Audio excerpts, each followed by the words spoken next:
हाँ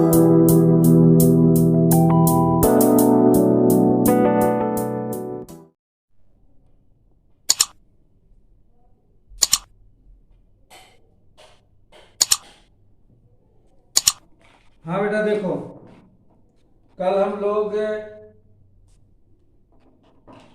electric field intensity कहाँ find किए थे? Coaxial of a magnetic electric dipole पे। ठीक है, आज हम लोग उसके इक्वेटोरियल पे फाइंड करने जा रहे हैं। इक्वेटोरियल पे इलेक्ट्रिक फील्ड की इंटेंसिटी क्या होगी?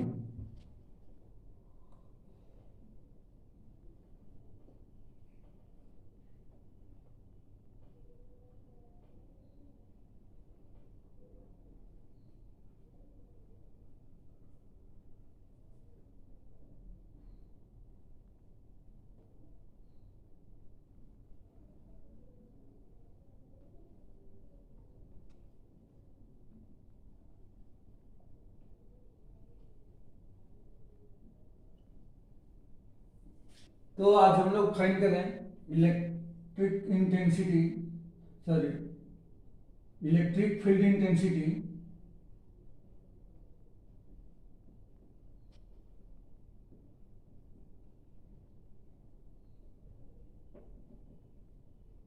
at an equatorial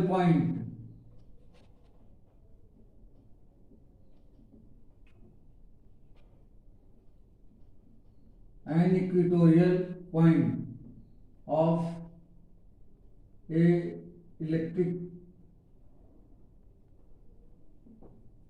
dipole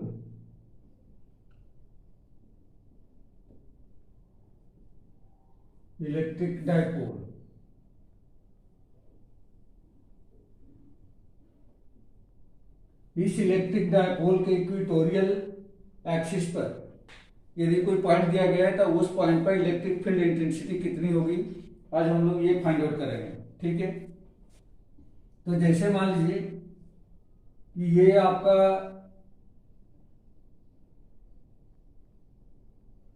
एक इलेक्ट्रिक डायपोल है जिसमें ये पॉजिटिव क्यू चार्ज है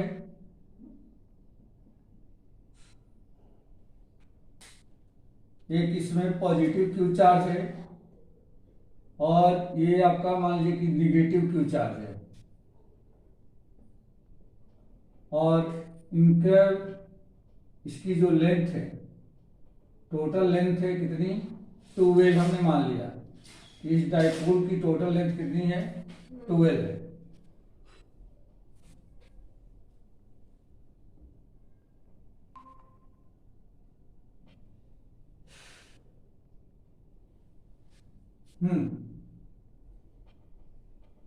प्रदीप, आज हम लोग electric field intensity at an equatorial point of electric dipole. तो यहाँ पे हमने मान लिया है यह एक इलेक्ट्रिक डाइपोल है जिसकी लेंथ 12 है और इसके इक्वेटोरियल पॉइंट पर, मतलब ये इसका मैं मान लिया ये इक्वेटोरियल एक्सिस है। इस इक्वेटोरियल एक्सिस के किसी पॉइंट पर हमें क्या फाइंड करना है? इलेक्ट्रिक फील्ड की इंटेंसिटी फाइंड करनी है। सपोज करिए कि ये पी पॉइंट है, इसी पी पॉइंट पर हमें इक्वेटोरियल इलेक्ट्रिक फील्ड की इंटेंसिटी फाइंड करनी है। इसकी लेंथ 12 है। इसके सेंटर से इस पॉइंट की डिस्टेंस को यदि मैं x मान लेता हूं तो इस पी पॉइंट पर कुल कितना इलेक्ट्रिक फील्ड होगी ये हमें फाइंड आउट करना है। अब इलेक्ट्रिक फील्ड फाइंड करने के लिए जरूरी है कि इस पॉइंट की इन दोनों चार्जेस से कुल कितनी डिस्टेंस है ये फाइंड होना जरूरी है, ये पता रहना चाहिए। तो हमने क्या करा कि इसको इससे ज्वाइन कर दिया, पी से क्यू से, पॉजिटिव क्यू से भी इसको ज्वाइन कर दिया और निगेटिव क्यू से भी इसको ज्वाइन कर दिया। इस तरह से हमने इसको दोनों को ज्वाइन कर दिया।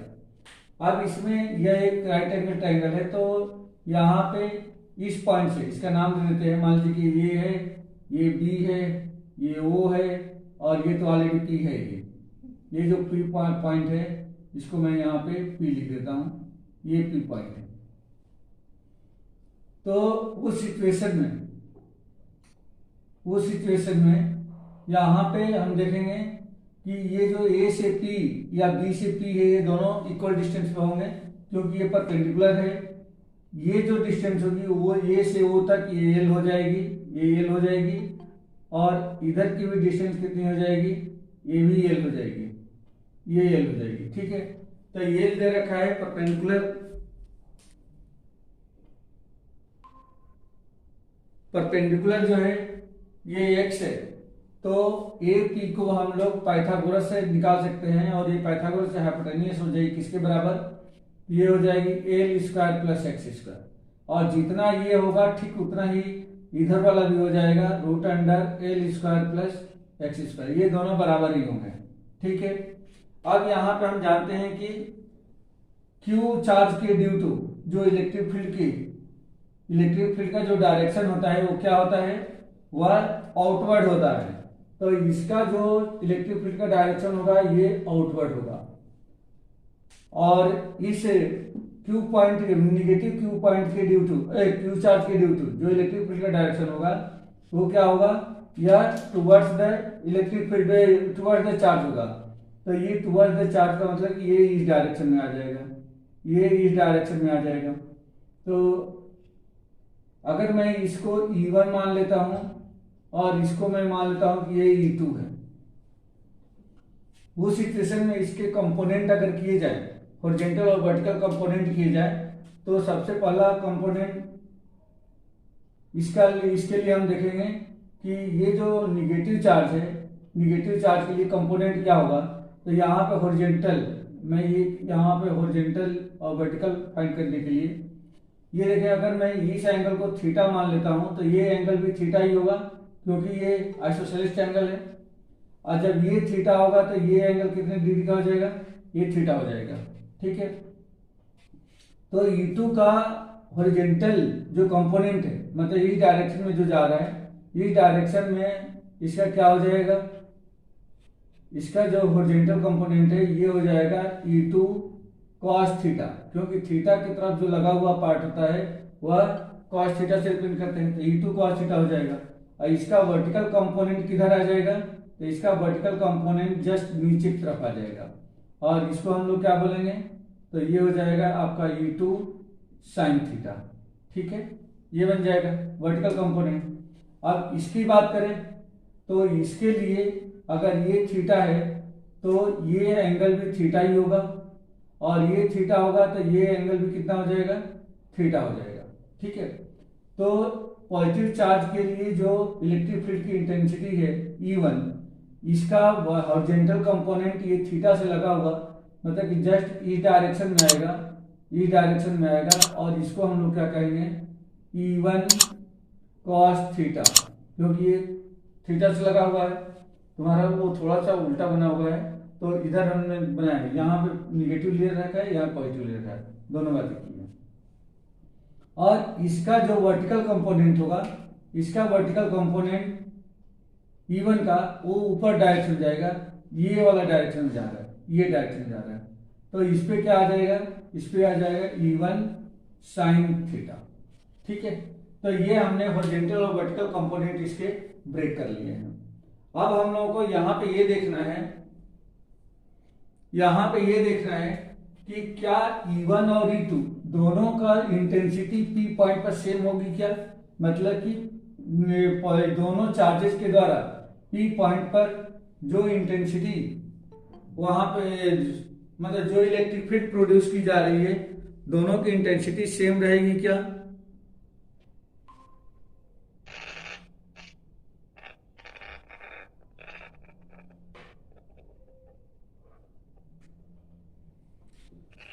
तो यहां पे यस होगा, रीजन ये है, देखो दोनों चार्जेस का मैग्नीट्यूड क्या है, सेम है, दोनों चार्जेस से P पॉइंट की डिस्टेंस क्या है वो भी सेम है, तो इसका मतलब ये होगा कि इलेक्ट्रिक फील्ड, ये बेटा म्यूट कर लो,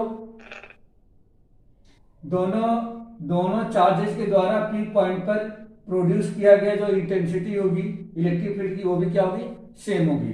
तो यहां पे हम लोग लिख लेंगे, यहां पे लिख लेंगे since E1 equal to E2, क्यों होगा, where E1 and E2 are electric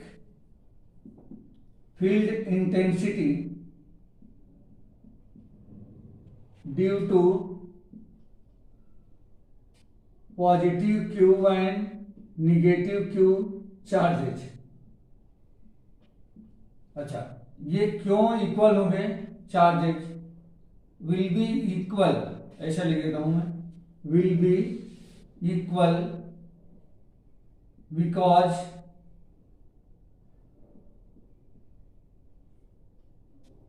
P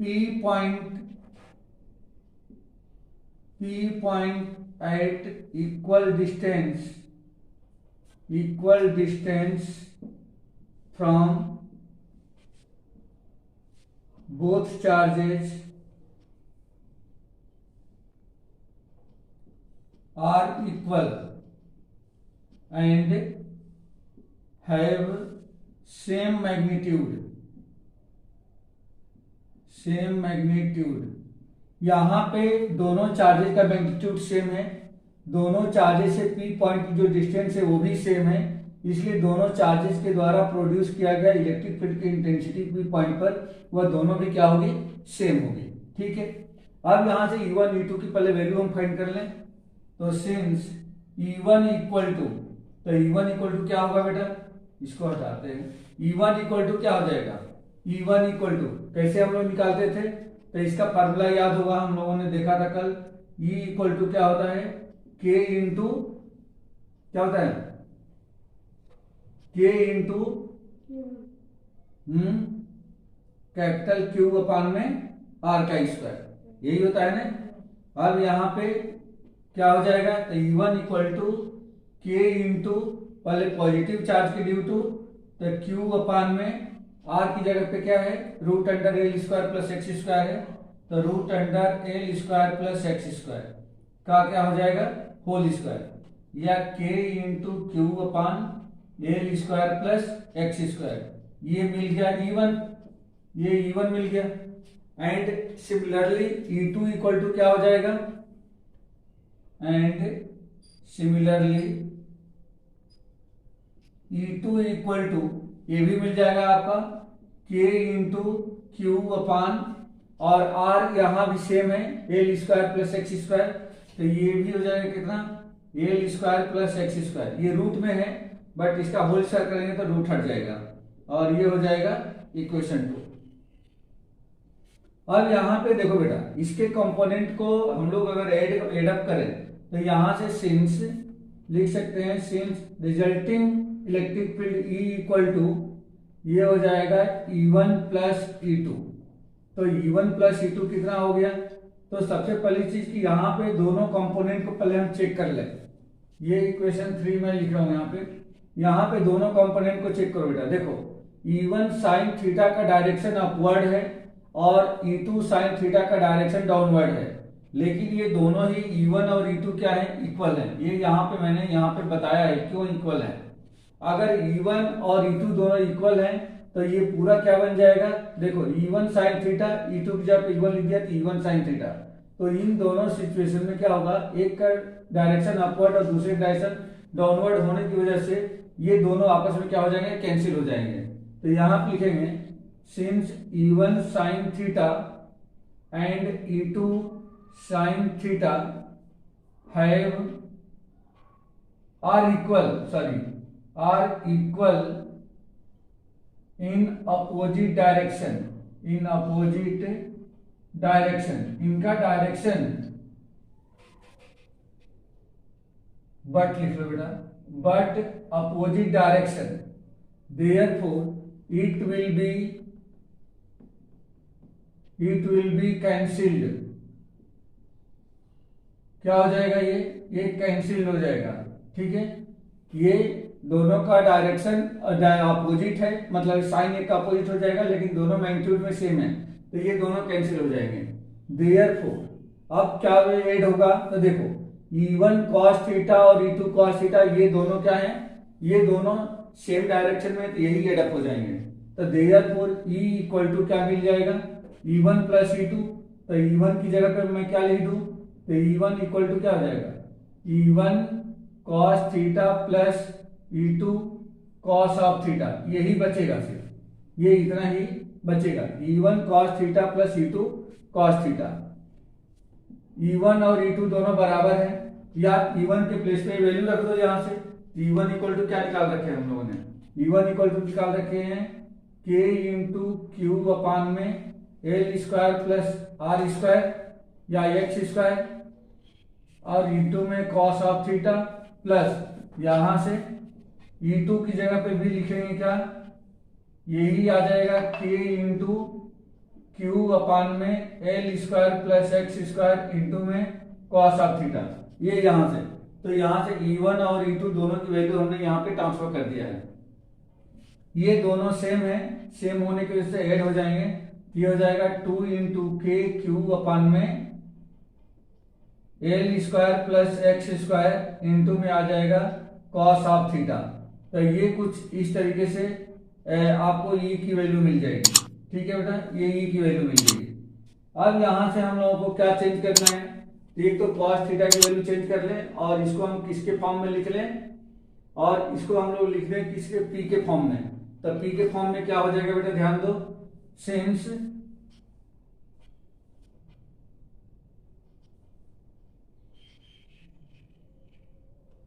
यहां पे पहले cos थीटा की वैल्यू ट्रांसफर करो बेटा। cos थीटा इक्वल टू क्या होगा, देखो इस ट्रायंगल में, इन ट्रायंगल AOP या BOP किसी में ले सकते हो। अगर इसको मैं थीटा लेता हूं तो cos थीटा इक्वल टू क्या हो जाएगा, since cos of theta equal to क्या होता है, बेस अपॉन हाइपोटेनियस। तो बेस कितना है इसका, बेस कितना है L, तो ये हो जाएगा L अपान हाइपोटेनियस कितनी हो जाएगी, root under L square plus X square, ये समझ जाएगा। तो cos थीटा की ये वाली वैल्यू अगर मैं यहाँ पे ट्रांसफर कर देता हूं तब ये क्या मिलेगा,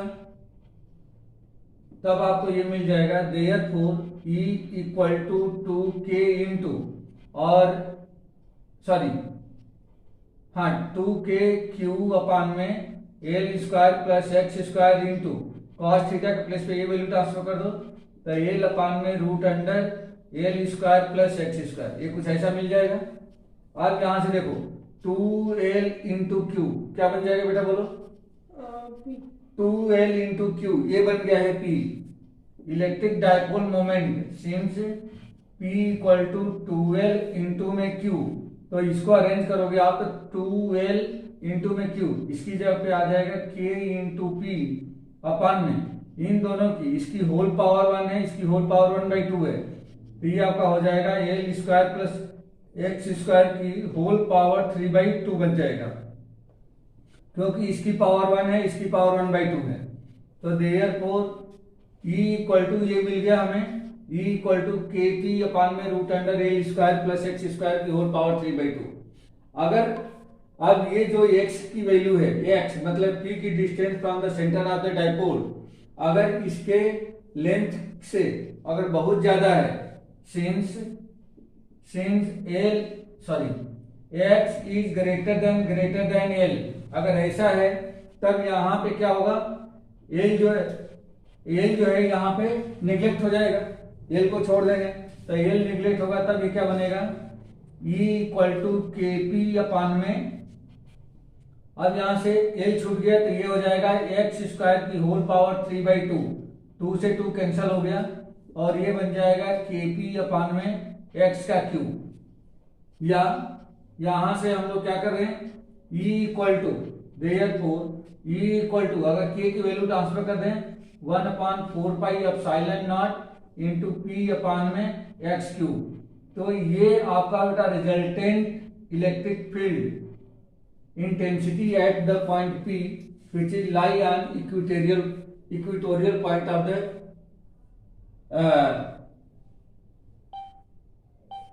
इलेक्ट्रिक डायपोल। ठीक है, इलेक्ट्रिक डायपोल के इक्वेटोरियल पॉइंट के किसी इक्वेटोरियल पॉइंट पर ये क्या मिला, हमें इलेक्ट्रिक फील्ड इंटेंसिटी मिल गई। ठीक है बेटा, राजीव, जयेश,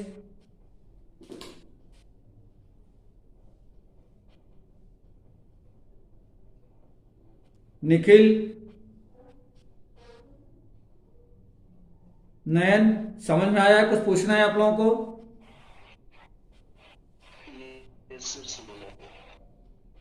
ठीक है।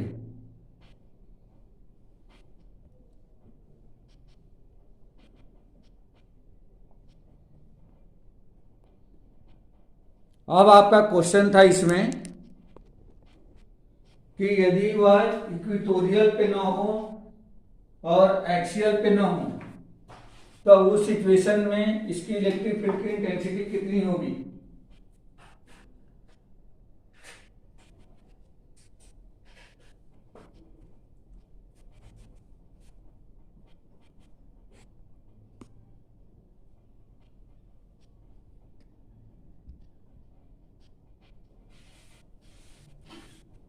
तो अब हम लोग फाइंड करेंगे कौन सा, कि जैसे मान लीजिए कि अगर ये पॉइंट ना ही तो इक्वेटोरियल पे है और ना ही एक्सियल पे है, अगर कहीं दूसरे पॉइंट पर है तो वो सिचुएशन में इलेक्ट्रिक फील्ड की इंटेंसिटी क्या होगी। तो इस टॉपिक को भी हम लोग देख लें क्योंकि ये इंपॉर्टेंट है। इस सेट का हो गया ना।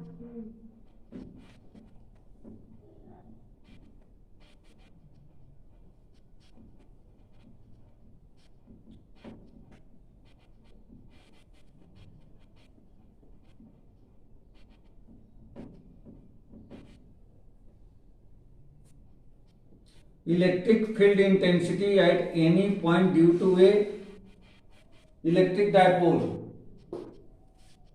Electric field intensity at any point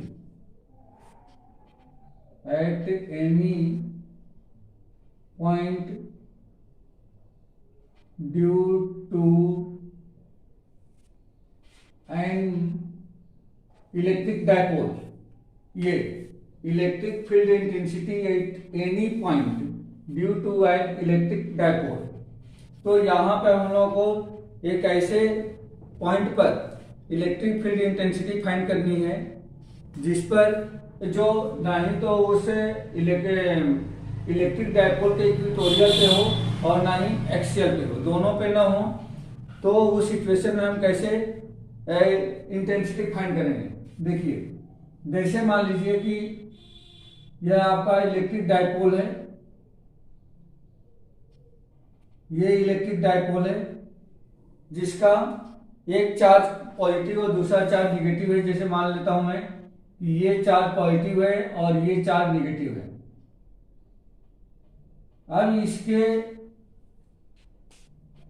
access और इक्वेटोरियल को छोड़ करके मान लीजिए कि इधर कोई एक पॉइंट है। इस पॉइंट पर हमें क्या फाइंड करना है, इलेक्ट्रिक फील्ड की इंटेंसिटी फाइंड करनी है। जैसे मान लीजिए कि इस पॉइंट पर आपको इलेक्ट्रिक फील्ड की इंटेंसिटी फाइंड करके बतानी है कि इस पॉइंट पर इलेक्ट्रिक फील्ड की इंटेंसिटी क्या होगी। इसकी जो लेंथ होगी वह लेंथ फिर वही कंसीडर कर लेते हैं, 2L की लेंथ कंसीडर कर लेते हैं और इसको इस तरह से ज्वाइन कर देंगे। इस पॉइंट को इसके सेंटर से ये ज्वाइन कर दिया हमने। इसी पॉइंट पर हमें इलेक्ट्रिक फील्ड की इंटेंसिटी फाइंड करनी है। अगर इसको थोड़ा सा अगर रोटेट करा दिया जाए, अगर इसको मैं रोटेट करा देता हूं, जैसे मान लीजिए कि इसको इस तरह से रोटेट करा दिया जाए तो ये एक्सियल पे आ जाएगा। तो इसको अगर मैं रोटेट कराता हूं कितने एंगल से, मान लीजिए कि थीटा एंगल से मैंने इसको रोटेट करा दिया, इसको इस तरह से थीटा एंगल से रोटेट करा दिया। तो इस पॉइंट पर हमें क्या फाइंड करना है, इलेक्ट्रिक फील्ड की इंटेंसिटी फाइंड करके बतानी है कि कितना होगा। अगर मान लेते हैं कि ये जो पॉइंट है, यह पॉइंट इसके एक्सिस से थीटा एंगल पर दिया गया है। तो इसके हॉरिजॉन्टल और वर्टिकल, हॉरिजॉन्टल का मतलब क्या हो गया, इसका हॉरिजॉन्टल का मतलब हो गया कि एक्सियल पे और वर्टिकल का मतलब हो गया क्या, इक्वेटोरियल पे। दोनों इंटेंसिटी यहाँ पे हम लोग लिख लेते हैं कि दोनों इंटेंसिटी कितनी है। तो पहले हॉरिजॉन्टल और वर्टिकल अगर दोनों पे लिखे इसकी इंटेंसिटी, तो उस सिचुएशन में इंटेंसिटी कितनी होगी इसको फाइंड आउट कर लें। तो since electric field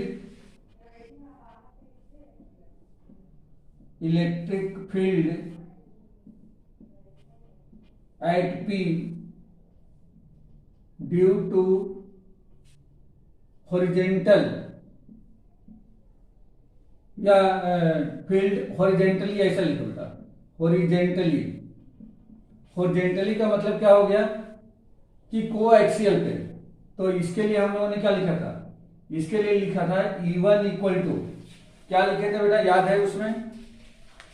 E1 equal to हम लोगों ने लिखा था इसमें, जैसे कल जो निकाले थे उसमें आया था आपका 4P, वही आया था ना, 2P upon 4 pi epsilon not, ये आया था 2P upon 4 pi epsilon not into में x का क्यूब, यही आया था बेटा, देखो तो यही आया था 2P upon 4 pi epsilon not. ये हॉरिजॉन्टली कल जो हम लोगों ने कोएक्सियल पे जो निकाला था तो यही आया था। अच्छा, ये हॉरिजॉन्टली था तो इसके साथ में हम क्या लगा देंगे, ये cos थीटा लगा देंगे, हॉरिजॉन्टली है तो। एंड इलेक्ट्रिक फील्ड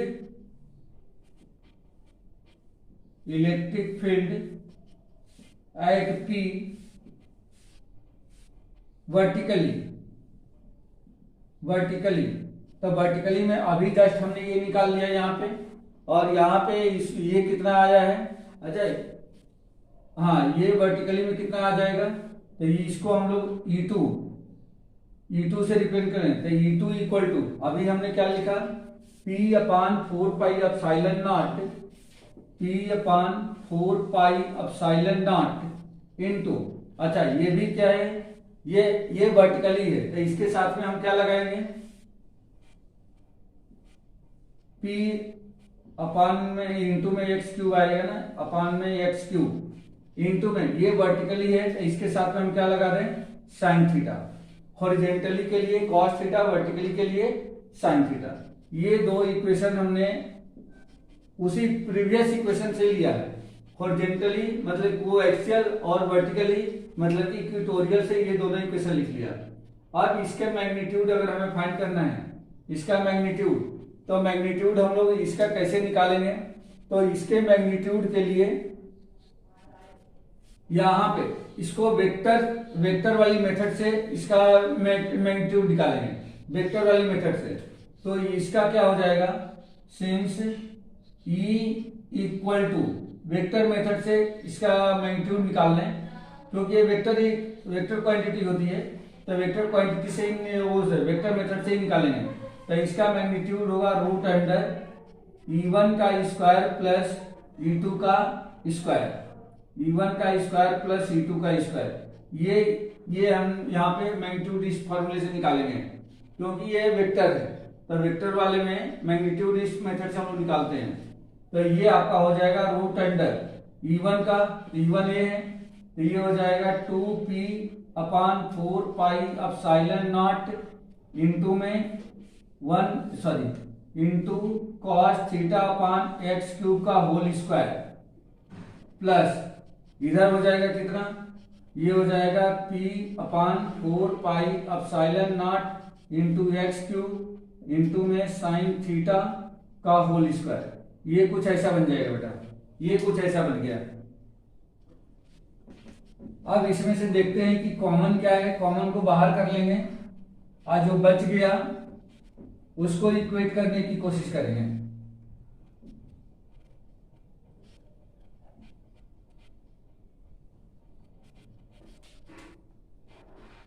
इसको कैलकुलेट करिए तो देखिए बेटा, इसमें से P कॉमन दिख रहा है 4 pi epsilon not, P 4 pi epsilon naught x cube. अच्छा, यहाँ भी होल स्क्वायर लगा है, यहाँ भी होल स्क्वायर लगा है, तो ये रूट से तो आसानी से बाहर आ जाएगा, कुछ भी हमें करने की जरूरत नहीं है। तो यहाँ पे P upon 4 pi epsilon not, P upon 4 pi epsilon not, दोनों में से कॉमन निकाला, फिर उसको रूट के बाहर कर देंगे।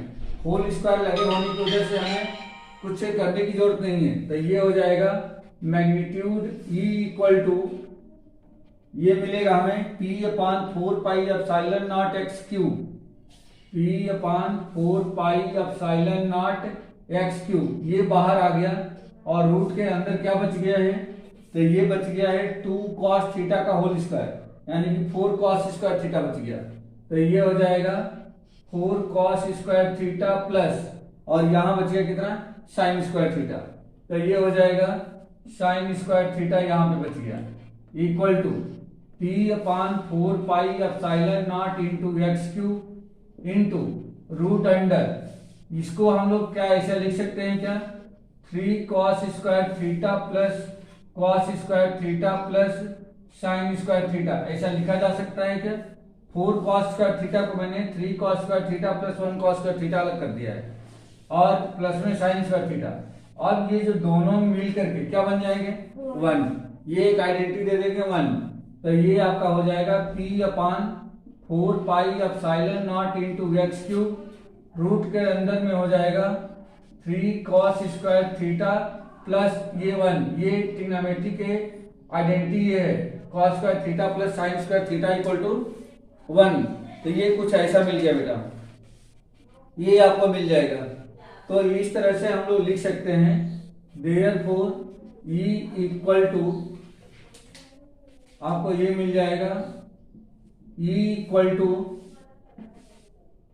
P या root under 3 cos square theta plus 1 whole upon 4πε0 into में P/x क्यूब।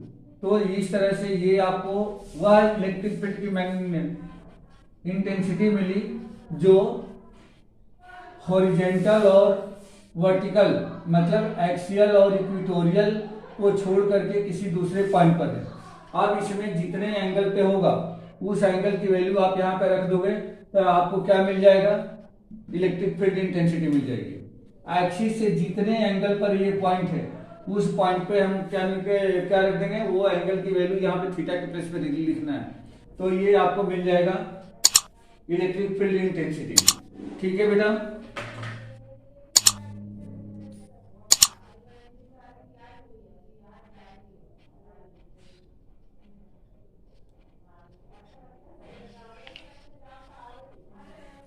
जयेश, राजदीप,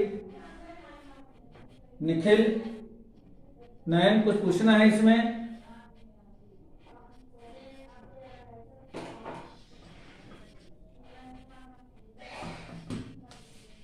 इसमें कुछ पूछना है क्या?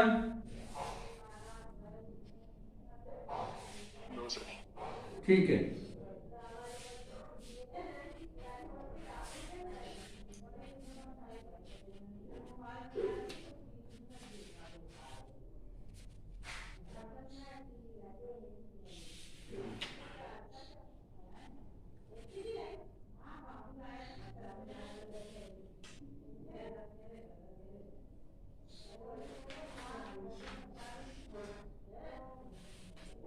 अब हम लोग को देखना है कि टॉर्क एक्टिंग ऑन, हाँ बेटा सर मैं कह रहा था कि सर एक बार और इसको समझा दीजिए। इसको, इस वाले को? जी सर। ठीक है, देखो बेटा यहाँ पे ये इस बार पता करना है कि यदि किसी डायपोल के एक्सियल और इक्वेटोरियल को छोड़ करके, मतलब कि 0 डिग्री और 90 डिग्री को छोड़ करके यदि किसी दूसरे पॉइंट पर हमें इलेक्ट्रिक फील्ड इंटेंसिटी फाइंड करनी है तो हम कैसे फाइंड करेंगे, ये इसमें हमें पता करना है। तो यहाँ पे हमने क्या करा कि सबसे भाई इसका क्या होगा, रिजल्टेंट क्या होगा, इसको एक चीज समझ लो। जैसे यहाँ पे देखो बेटा, यहाँ पे एक मिनट देख लो, जैसे मान लो कि ये हमारा क्या है, ये हमारा डाइपोल है, जैसे निगेटिव और ये पॉजिटिव, हमारा पॉइंट यहाँ पे है। अगर इस पॉइंट पर हमें क्या फाइंड करना है, इस पॉइंट पर हमें फाइंड करना है क्या, इस पॉइंट पर फाइंड करना है हमें इलेक्ट्रिक फील्ड की इंटेंसिटी। अब इस पॉइंट पर अगर इलेक्ट्रिक फील्ड की इंटेंसिटी फाइंड करनी है तो इसके दो कंपोनेंट कर दो ना बेटा, इसके दो कंपोनेंट कर दो। देखो एक कंपोनेंट ये होगा, दूसरा कंपोनेंट ये होगा, समझ में आ गया क्या? अगर मैं इसके दो कंपोनेंट कर देता यहाँ से, तो ये कंपोनेंट ये दूसरा कंपोनेंट है, तो ये कंपोनेंट और ये कंपोनेंट, और रिजल्टेंट तो यही होगा ना, जिसको रिजल्टेंट में ई बोल रहा था, ये रिजल्टेंट ई, तो ये ई हो गया। अच्छा, इसका हॉरिजॉन्टल कंपोनेंट अगर ये थीटा है तो ये थीटा होगा क्या, क्योंकि ये हॉरिजॉन्टल और ये हॉरिजॉन्टल दोनों क्या हैं, दोनों पैरेलल हैं, पैरेलल है तो ये एंगल और ये एंगल करस्पॉन्डिंग एंगल की वजह से क्या हो जाएंगे, इक्वल हो जाएंगे। ये थीटा है तो थीटा हो जाएगा। तो इसके साथ में क्या आया, ये आया ई कॉस थीटा, और इसके साथ में क्या आ गया, ये वर्टिकल है तो इसके साथ में क्या आ गया, ई साइन थीटा। ये समझ में आ गया क्या? तो यही मैं बताने की कोशिश किया था। हॉरिजॉन्टल में अब इसके साथ में हम लोग क्या लेंगे, ई की वैल्यू क्या आ जाएगी, अगर हॉरिजॉन्टली ई की वैल्यू, तो हॉरिजॉन्टली ई की वैल्यू अभी हम लोगों ने क्या निकाला था कि ई इक्वल टू क्या होता है बेटा, हॉरिजॉन्टली मतलब कि कोएक्सियली। तो लिखा था ना हम लोगों ने 4p, ये लिखा था ना यहाँ पे 2p अपान में 4 pi epsilon not into Q upon में एक्स क्यूब, यही लिखा था ना। तो ई इक्वल टू हॉरिजॉन्टली कल जो निकाला था हमने कोएक्सियली, और यहां से क्या हो जाएगा, यहां से क्या हो जाएगा, इसके लिए अगर ई निकाले वर्टिकली के लिए, तो वर्टिकली के लिए आज ही हमने इक्वेटोरियल निकाला, तो इसमें ई के प्लेस पे क्या आ रहा था, ई इक्वल टू, यहां पे हमने लिखा था कितना, p अपान में 4 pi epsilon not into Q upon में एक्स क्यूब, ये निकाला था। अब यहां पे अगर मैं इसको E1 मान लेता हूं, इसको E1 और इसको E2, तो इसकी जगह पे क्या हो जाएगा, अब ये पूरा हम लगाएंगे तो इसके साथ में cos थीटा और इसके साथ में क्या आ जाएगा sin थीटा। कंपोनेंट अगर मैं लिखूं तो इसके साथ में cos थीटा ऐड कर दें और इसके साथ में क्या कर दें sin थीटा, और इन दोनों का रिजल्टेंट ये मिल गया। सॉरी यहाँ पे रिजल्टेंट बताया, ये रिजल्टेंट E1 E2, अगर मैं इसको E1 से और इसको E2 से रिप्रेजेंट कर दूं तब क्या हो जाएगा, E1 और E2 की वैल्यू और इसके साथ में cos थीटा, इसके साथ में sin थीटा। तो वही चीज यहाँ पे लिखी गई है, cos थीटा और sin थीटा कहां से आया। ये क्लियर हो गया बेटा, ये क्लियर हो गया क्या? Yes sir. ओके, अब यहाँ पे हमने रखा इनका रिजल्टेंट कितना होगा, तो ये चूंकि क्या होता है, ये वेक्टर क्वांटिटी है, तो वेक्टर क्वांटिटी होने की वजह से इनका मैग्नीट्यूड इस तरह से हम फाइंड करेंगे, E1 square plus E2 square. E1 और E2 की वैल्यू इसमें रख दिया, और इसमें से देखो अगर स्क्वायर कर दे तो ये 4p स्क्वायर पान 4 square pi square epsilon not square x cube का स्क्वायर, ये सब आ जाएगा। तो स्क्वायर यहाँ भी है, स्क्वायर यहाँ भी है, तो स्क्वायर स्क्वायर कॉमन अगर रूट से बाहर करें तो बिना रूट का बाहर आ जाएगा, क्योंकि होल स्क्वायर लगा है। तो जितनी क्वांटिटी बाहर आ सकती थी उसको मैंने कॉमनली निकाल दिया। देखो p यहाँ है 4 pi epsilon naught x cube. तो ये सारी चीजें मैंने क्या कर दिया, बाहर निकाल दिया। जो कॉमन नहीं थी, जैसे 2 और cos थीटा, इसमें sin थीटा है, तो 2 का स्क्वायर cos थीटा का स्क्वायर, ये होगा 4 cos स्क्वायर थीटा, और यहाँ पे sin थीटा का whole square sin square theta. p upon 4 pi epsilon naught x cube into root under 3 cos square theta plus ये हो जाएगा sin स्क्वायर थीटा। इसमें हमने क्या करा था कि ये 4 cos स्क्वायर थीटा को दो भाग में बांट दिया, 3 cos square theta plus 1 cos square theta, और ये sin स्क्वायर थीटा ये है। अब ये दोनों मिलकर के एक इसका ट्रिग्नोमेट्रिक आइडेंटिटी बन गई है, sin square theta plus cos square theta वाली। तो इसकी तो वैल्यू हो गई 1, तो 1 लिख दिया, बस यही हमने लिखा है, यहाँ पे कुछ नहीं लिखा। इसके अपान में ये लिख दिया है p अपान एक्स क्यूब, बाकी इसमें कुछ नया तो करा नहीं है। समझ में आ गया? Yes sir. ओके, अब हम लोग अगर किसी इलेक्ट्रिक डाइपोल को किसी एक्सटर्नल इलेक्ट्रिक फील्ड में ले जाते हैं, जहां पहले से ही ऑलरेडी एक दूसरी इलेक्ट्रिक फील्ड है, तो उस पर कुल कितना वर्क डन किया जाएगा, ये हम लोगों को कैलकुलेट करना है इसमें।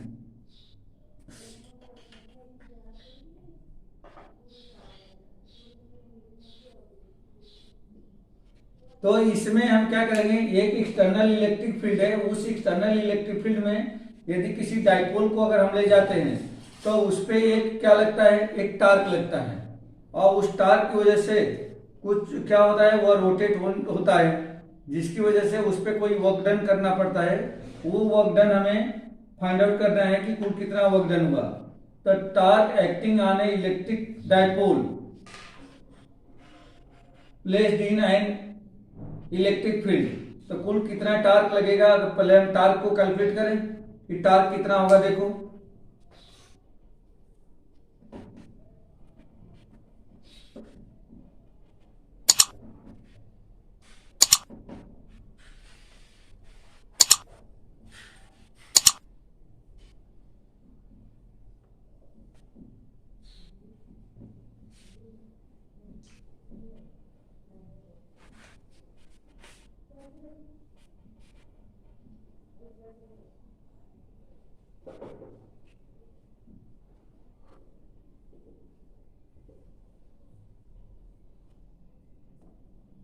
Torque acting on an electric dipole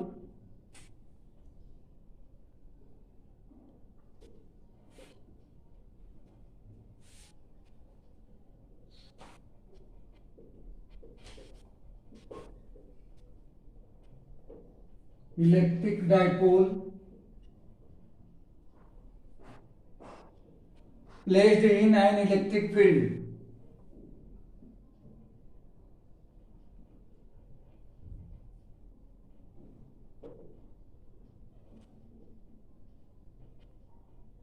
किसी इलेक्ट्रिक फील्ड में, किसी एक्सटर्नल इलेक्ट्रिक फील्ड में जब किसी डायपोल को यदि प्लेस किया जाए तो उस पे जो टार्क लगता है उस टार्क को हमें कैलकुलेट करके बताना है कि कुल कितना टार्क लगेगा। जैसे मान लीजिए कि कोई एक इलेक्ट्रिक फील्ड है इस तरीके से, ये एक्सटर्नल इलेक्ट्रिक फील्ड है बेटा, ये एक्सटर्नल इलेक्ट्रिक फील्ड है और इसमें हमने किसी डायपोल को प्लेस किया। जैसे मान लीजिए कि डायपोल को इस तरह से हमने इसमें प्लेस कर दिया, ये डायपोल को इसमें हमने प्लेस कर दिया, जिसमें ये पॉजिटिव चार्ज हो जाएगा और ये निगेटिव चार्ज हो जाएगा। इसकी जो लेंथ है सेम वही जो पहले हम लोग ले रहे थे, वही लेंथ है 2L।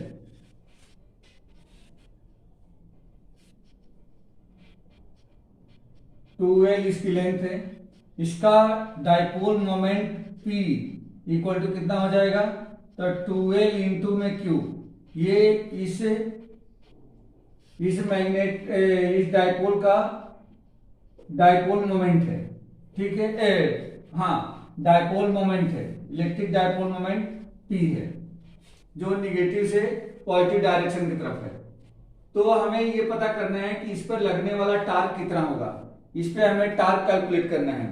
तो टार्क इक्वल टू क्या होता है, सिंस टार्क को हम लोग टाउ से डिनोट करते हैं, यह क्या होता है, एक वेक्टर क्वांटिटी होती है और यह किसके बराबर होता है, तो force into perpendicular distance, force into perpendicular distance, मतलब कि दोनों चार्जेस के बीच में कुल कितना परपेंडिकुलर डिस्टेंस है, यह हमें इससे मल्टीप्लाई कर दे दी फोर्स में, मतलब इस पे जितना फोर्स लग रहा है उसको मल्टीप्लाई कर दे तो ये यहाँ पे टार्क मिल जाएगा, परपेंडिकुलर डिस्टेंस। अब इसका परपेंडिकुलर डिस्टेंस देख लो बेटा, परपेंडिकुलर डिस्टेंस कितना होगा, तो ये पॉजिटिव चार्ज यहाँ पे, निगेटिव चार्ज यहाँ पे है। अगर मैं इसको इस तरह से बढ़ाता हूं और इसको ये नीचे लेके आता हूं तो यही परपेंडिकुलर डिस्टेंस मिलेगा बेटा, इसका ये परपेंडिकुलर डिस्टेंस हो जाएगा यहां से लेकर के यहां तक। इसका नाम दे देते हैं, अगर ये A है, ये B है और ये C है, तो B से लेकर के C तक क्या हो जाएगा, ये परपेंडिकुलर डिस्टेंस हो जाएगा, ठीक है। BC जो है इसका परपेंडिकुलर डिस्टेंस हो जाएगा। अब यहाँ पे टार्क इक्वल टू क्या होगा, तो टार्क हमें फाइंड आउट करने के लिए सबसे पहले हम बात करें कि फोर्स बराबर क्या होता है। तो फोर्स ऑलरेडी हम लोग पढ़ चुके हैं। इस पे जब किसी भी इलेक्ट्रिक डायपोल को किसी हम इलेक्ट्रिक फील्ड में ले जाते हैं, एक्सटर्नल इलेक्ट्रिक फील्ड में ले जाते हैं, तो इस पे जो लगने वाला फोर्स होता है, सिंस फोर्स F इक्वल टू, तो F इक्वल टू क्या होता है बोलो, F इक्वल टू कैसे कैलकुलेट करेंगे, तो देखो ध्यान से, ये आपको नहीं याद होगा लेकिन आपने ये तो जरूर याद करा होगा कि इलेक्ट्रिक फील्ड इक्वल टू क्या होता है, बोलो बेटा, इलेक्ट्रिक फील्ड का formula force upon charge, force per unit charge, यही होता था, ठीक है। तब यहां से फोर्स इक्वल टू क्या हो जाएगा, तो देयरफॉर फोर्स इक्वल टू क्या मिलेगा, Q को इधर भेज दूं तो ये हो जाएगा Q इंटू E। तो इसका मतलब ये हो गया कि फोर्स इक्वल टू क्या हो जाएगा, Q इंटू E, मतलब चार्ज इंटू इलेक्ट्रिक फील्ड का जो प्रोडक्ट होता है उतना ही फोर्स इससे पे क्या होगा, अप्लाई होगा, किसके ड्यू टू, तो इलेक्ट्रिक फील्ड के इलेक्ट्रिक फील्ड जो एक्सटर्नल इलेक्ट्रिक फील्ड है उसके ड्यू टू इतना फोर्स इस पे अप्लाई हो रहा है। अब हम लोग लिख सकते हैं देयरफॉर टार्क इक्वल टू क्या मिल जाएगा, टार्क इक्वल टू मिल जाएगा यहाँ पे फोर्स की जगह पे QE लिख दो, तो QE इंटू में परपेंडिकुलर डिस्टेंस पे हम क्या लिख दें, BC, तो यहाँ पे हमने लिख दिया BC, ठीक है बेटा। ये हमने परपेंडिकुलर डिस्टेंस लिख दिया BC है। अब इसको यदि मैं मान लेता हूं कि ये जो एंगल है, अगर ये एंगल थीटा है, अब आप कहो कि थीटा कैसे है, तो देखो अगर इसे डायपोल का ये एक्सिस है, डायपोल का ये एक्सिस है, ये एक्सिस है, तो आप देखो कि डायपोल को मैंने इस इलेक्ट्रिक फील्ड से थीटा एंगल पे क्या करा है, थीटा एंगल पे शिफ्ट किया है। ये मान लेते हैं कि ये अगर थीटा एंगल पे शिफ्ट किया गया है, तो जितना ये थीटा होगा ठीक उतना ही ये भी होगा, क्योंकि ये क्या है, पैरेलल है, और ये एक तरीके से करस्पॉन्डिंग एंगल बन जाएगा। तो ये एंगल थीटा हो गया। इसमें हमें फाइंड क्या करना है, BC। हमारे पास क्या है, तो इसके हाइपोटेनियस एक तरीके से है 12, तो इसमें हम लोग साइन थीटा यूज कर सकते हैं। तो since sine theta equal to क्या हो जाएगा बेटा, since sine theta equal to, देखो परपेंडिकुलर अपॉन हाइपोटेनियस, मतलब ये हो जाएगा BC अपॉन में हाइपोटेनियस कितनी है, तो 12 है, जो डायपोल की लेंथ है, तो ये हो जाएगा 12। तो देयरफॉर BC इक्वल टू क्या मिल जाएगा, 12 इंटू में sine of theta. BC equal to 12 upon sine theta, ये मिल जाएगा। ठीक है, अब यहां पे हम लोग क्या कर सकते हैं, इस BC की वैल्यू अगर मैं इसमें रख देता हूं, तो देयरफॉर टार्क इक्वल टू कितना हो जाएगा, तो ये हो जाएगा QV इंटू, और BC के प्लेस पे लिख दूं 12 साइन ऑफ थीटा, ये हमें मिल गया। तो यही हमारा ये टार्क हो जाएगा। अब इसको यदि हमें इलेक्ट्रिक डायपोल मोमेंट के फॉर्म में यदि रिप्रेजेंट करना हो, तो इलेक्ट्रिक डायपोल मोमेंट के फॉर्म में अगर रिप्रेजेंट करें, तो 2L इंटू में Q, ये हो जाएगा E into sine theta into 2L into Q, E into sine theta into 2L into में Q। अब ये 2L इंटू में Q, ये क्या बन गया है अपना electric dipole moment, P equal to 2L into Q। तब ये हो जाएगा देयरफॉर टार्क इक्वल टू, ये मिलेगा हमें E इंटू P इंटू में साइन ऑफ थीटा। ठीक है बेटा, तो ये इस इलेक्ट्रिक डायपोल पे लगने वाला क्या है, टार्क है। जब किसी इलेक्ट्रिक डायपोल को किसी एक्सटर्नल इलेक्ट्रिक फील्ड में हम प्लेस करेंगे, तो उस पे लगने वाला torque E into P into में साइन थीटा के इक्वल होगा, या PE साइन थीटा भी लिख सकते हो। तो इसको यदि क्रॉस प्रोडक्ट के रूप में ले, क्योंकि देखो इलेक्ट्रिक फील्ड भी क्या है, इसको मैग्नीट्यूड में ही लिखो, तो EP या PE साइन थीटा या PE sine theta torque equal to हो जाएगा।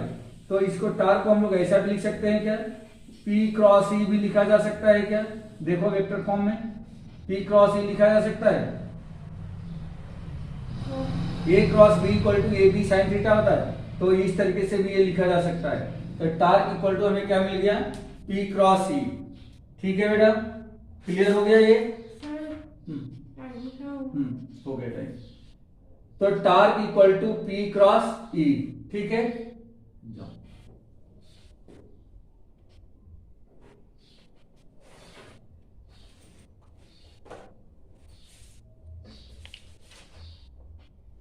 राजदीप, जयेश, नयन, निखिल, कुछ पूछना है बेटा, क्लियर है, कुछ पूछना है इसमें?